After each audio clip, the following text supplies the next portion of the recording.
Oil ஊற்றிக்கலாம்.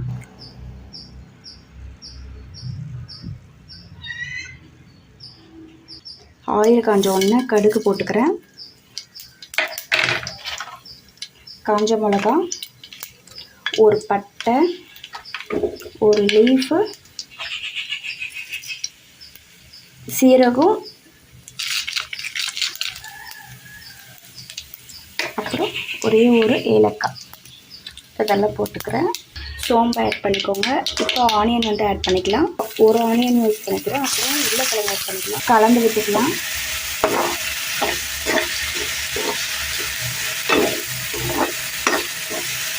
உருளைக்கிழங்கு தண்ணியை ஆட் பண்ணலை, நீங்கள் வேணும்னா தெளிச்சுக்கோங்க, அடி பிடிக்காமல் இருக்கும். அப்போலாம்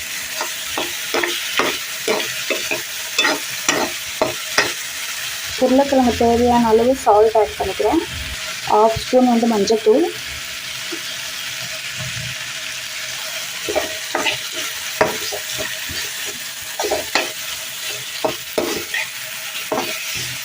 இந்த டைமில் இஞ்சி பூண்டு விழுது 1/2 ஸ்பூன் ஆட் பண்ணிக்கிறேன்.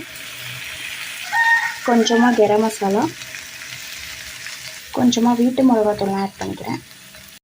இந்த ஸ்டேஜில் நான் மல்லி இலையை வந்து ஆட் பண்ணிக்கிறேன்.